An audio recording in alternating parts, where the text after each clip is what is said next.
മലബാറിലേക്ക് കലോത്സവം എത്തിയപ്പോൾ മുഞ്ചത്തിമാരെ കാണാൻ നല്ല ചേലായിരുന്നു. പാതിരാ മുതൽ പുലർച്ചെ വരെ കണ്ണൂരുകാർ അത് കണ്ടു. റെക്കോർഡ് ജനക്കൂട്ടമാണ് ഒപ്പന കാണാൻ കണ്ണൂരിലെത്തിയത്.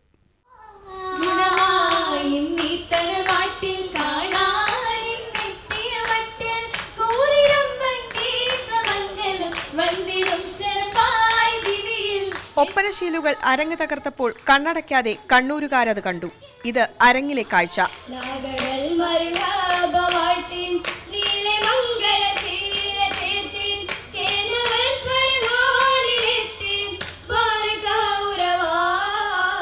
ഇനി അകത്തെന്താണെന്ന് നോക്കാം. ഇളക്കത്താലിയും ലോലാക്കും, കയ്യിൽ മൈലാഞ്ചിച്ചോപ്പും അരയിൽ വെള്ളിയരഞ്ഞാണവും അണിഞ്ഞ് അവർ ഒരുങ്ങുകയാണ്.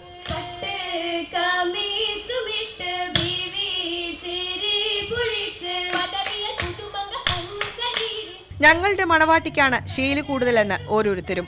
നമ്മുടെ കോഴിക്കോടത്തെ മണവാട്ടിയാണ് ഏറ്റവും നല്ലത്. കോഴിക്കോടല്ലേ അടിപൊളി, കോഴിക്കോട് മുഞ്ചത്തിമാരെ നാടല്ലേ, ഏറ്റവും അടിപൊളി കോഴിക്കോടാണ്. എന്തുകൊണ്ട് ഒപ്പനയെന്ന് ചോദിച്ചാൽ കുട്ടികൾ ഇങ്ങനെ മറുപടി പറയും. ഒപ്പന അടിപൊളിയാണ്. ഒപ്പനെ പറ്റി എന്താ പറയാനുള്ളത്? ഇത്രയും കാലമായിട്ട് ഞാൻ ഒപ്പന കളിക്കുന്നുണ്ട്. എനിക്ക് ഏറ്റവും ഇഷ്ടമുള്ള കലയാണ് ഒപ്പന.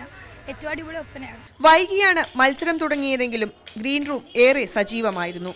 പൊട്ടിച്ചിരിച്ചും അടക്കം പറഞ്ഞും ഒത്തുചേരൽ. എന്തൊക്കെയായാലും കണ്ണൂരിൽ മാത്രമുള്ള ആ വടക്കൻ കാറ്റിൽ മൊഞ്ചത്തിമാർക്ക് നല്ല ശേലായിരുന്നു. സുവി വിശ്വനാഥൻ, ടീം ന്യൂസ് 18, കലോത്സവ നഗരി.